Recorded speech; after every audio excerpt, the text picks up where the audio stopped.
চলো তোমাদের সঙ্গে আজ একটা হেয়ার টোনার শেয়ার করি, যেটা তোমরা খুবই সহজে বানিয়ে ফেলতে পারবে মাত্র একটি উপকরণ দিয়ে, যেটা প্রতিটা বাড়িতেই অ্যাভেলেবেল থাকে। আর এটা তোমরা যদি একটু রেগুলার ইউজ করতে পারো, তোমাদের চুলের গোড়া মজবুত শক্ত হবে এবং তার সঙ্গে চুল ঝরে পড়াও কমে যাবে। অনেক দিন যাবৎ কোনোদিনও ভিডিও পোস্ট করা হয় না। কয়েকদিন আগে একটা ভ্লগ শেয়ার করেছিলাম, তার সঙ্গে আমি একটা এই টিপসটাও রেডি করে রেখেছিলাম। না, ভাবলাম যে আপনাদের সঙ্গে শেয়ার করেই ফেলি। যারা মাথায় দেখতে পাচ্ছ টাক পড়ে যাচ্ছে কোনো কোনো জায়গায়, সেই টাক পড়ে যাওয়া জায়গাটাতেও নতুন চুল গজাবে। কিছু কিছু টিপস আমি শেয়ার করব, সেই টিপসগুলো ফলো করলে অবশ্যই তোমরা রেজাল্ট পাবে। তার জন্য ভিডিওটি শেষ পর্যন্ত দেখলে আমার মতে বলে ভালো হয়। তো প্রথমে এত বকবক না করে ভিডিওটি লং করছি না, চলো ভিডিওটি শুরু করা যাক। দাঁড়াও, মেন ভিডিওতে যাওয়ার আগে আমি একটা কথা বলি। আমার চ্যানেলে নতুন হয়ে থাকলে চ্যানেলটিকে সাবস্ক্রাইব করে পাশে থাকতে ভুলো না, আর পাশে থাকা বেল আইকনে ক্লিক করে অল নোটিফিকেশনটা অন করে দিও। এই টোনারটি রেডি করবার জন্য আমি প্রথমে কি করেছি, একটা স্প্রে বোতলে আমি মেপে জল নিয়ে নিয়েছি। তোমরা এটা পরিমাণ মতো নিয়ে নিতে পারো, তোমাদের ইচ্ছে মতো চুলে যতটা লাগবে। আমার মতে বলে এভাবে মেপে নেওয়াই ভালো হবে। তো আমি এক বোতল জল নিয়ে নিয়েছি স্প্রে বোতলের। তারপরে এর মধ্যে আমি এখানে দিয়ে দেব মেথি। মেথি আমাদের চুলের জন্য যে কতটা উপকারী সেটা তো তোমরা আশা করি সকলেই জানো। তো আমি এইখানে দিয়েছি হচ্ছে 1 চামচার অল্প একটু বেশি। তো তোমরা তোমাদের ইচ্ছা মতো এখানে মেথিটা দিয়ে দিতে পারো, বেশি দেওয়ারও প্রয়োজন নেই, অল্প একটু দিলেই হবে। আর চেষ্টা করবে যাতে পুরো ডুবে যায়, জলের উপর যাতে ভেসে না থাকে। এবার এটা আমি সারা রাতের জন্য এইভাবেই ভিজিয়ে রেখে দেবো। অবশ্যই ঢেকে রেখে দেবে, তাহলে কোনো নোংরা পড়বে না। তো যাই হোক, সকালবেলায় উঠে আমি এটা দেখে নিচ্ছিলাম যে হয়েছে কিনা। দেখো কি সুন্দরভাবে ফুলে গেছে আর ফুলে উপরে উঠে গেছে। তো যাই হোক, ওটা আমি একটা ছাঁকনার সাহায্যে ছেঁকে স্প্রে বোতলে ভরে নিয়েছি। এবার স্প্রে বোতলটা তোমরা কোথায় পাবে? সবার বাড়িতে তো স্প্রে বোতল অ্যাভেলেবেল থাকে না। তোমরা চাইলে হাতেও দিয়ে দিতে পারো, কিন্তু আমার মতে বলে একটা যদি স্প্রে বোতল থাকে বাড়িতে, তাহলে তাতে দিলে সুবিধা বেশি ভালো হয়। আমিও প্রথমে কোনো টোনার বা কোনো কিছু ইউজ করতাম হাতেই, কিন্তু পরে ভাবলাম যে না, হাতে দিলে পড়ে যায়, অনেক অপচয় হয়। তার থেকে ভালো একটা যদি স্প্রে বোতল কিনে নেওয়া হয়, ওটা বেশি ভালো হবে। তো আমি মিশোতে একটা স্প্রে বোতল অর্ডার দিয়ে দিলাম, মানে দুইটা একসঙ্গে এসেছিলো।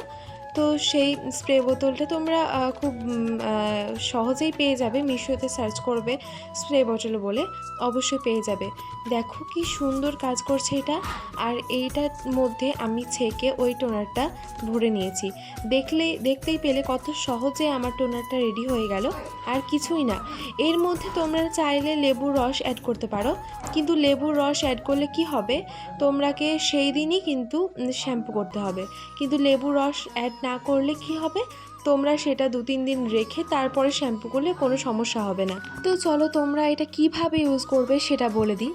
প্রথম দিন তোমরা ভালোভাবে শ্যাম্পু করে চুলটাকে ধুয়ে নেবে, যাতে কোনো নোংরা না থাকে। আর শ্যাম্পু করার কারণ কি, তেলের মাথায় এই টোনার একদম ইউজ করবে না। তার কারণ করা আর না করা সমান হয়ে যাবে। তার কারণ তোমরা দেখো, একটা জায়গায় যদি তুমি তেল রাখো, তেলের মধ্যে জল দাও, তাহলে তেল আর জল কিন্তু পুরোটাই আলাদা হয়ে যাবে।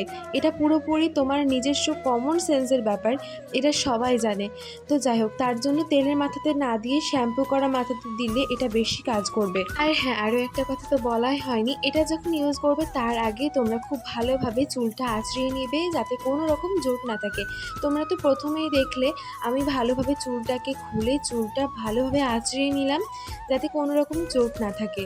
অবশ্যই কোনো রকম টিপস ব্যবহার করার আগে চুলটাকে আঁচড়িয়ে নিবে, এতে বেশি সুবিধা হবে। আর তোমরাই দেখো, এই যে আমি একটা স্প্রে বোতলের সাহায্যে এই টোনারটা ব্যবহার করছি, এতে কিন্তু একটু টোনার পড়ে যাচ্ছে না, আর পুরোপুরি আমার চুলে লাগছে। চুলে চুলের গোড়ায় গোড়ায় লাগছে, এতে বেশি কাজ করবে। এবার তোমরা এটা 3-4 দিন রেখে দিতে পারো, বা যদি ধরো তোমরা যদি শ্যাম্পু না করে থাকতে পারো তাহলে 1 দিন রেখে দিলেই যথেষ্ট।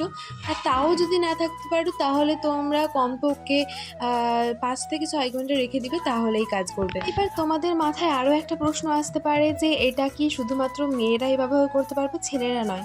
তাহলে আমি বলবো অবশ্যই হ্যাঁ, ছেলেরাও এটা ব্যবহার করতে পারবে। যাদেরই এই চুল উঠে যাওয়ার সমস্যা রয়েছে তারাই এই টোনারটি ব্যবহার করতে পারবে কোনো সমস্যা ছাড়াই। এটা নিজে হাতে বানানো, এই টোনারে কোনো রকম কেমিক্যাল নেই, তোমরা সবাই জানো। তাই এটা যদি চুলে লাগানো হয় কোনো সমস্যা হবে না। আর তার থেকেও বড় কথা, তোমরা যদি বিশ্বাস না করতে পারো এই মেথির ব্যাপারে, ভালোভাবে তোমরা গুগলে গিয়ে সার্চ করে দেখে নিতে পারো যে মেথির কতটা পাওয়ার চুলের জন্য। চুলকে খুবই ভালো রাখে এই মেথি।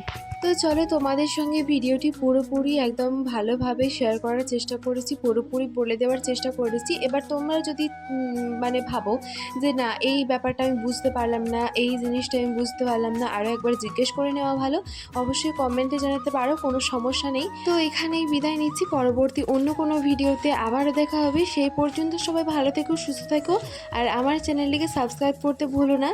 আর যদি ভিডিও ফেসবুক থেকে দেখে তাহলে অবশ্যই পেজটিকে ফলো করতে ভুলো না। তো আজকে এখানে বিদায় নিচ্ছি, চলো অন্যান্য ভিডিওতে আবার দেখা হবে। সবাই ভালো থেকো, সুস্থ থেকো, ধন্যবাদ।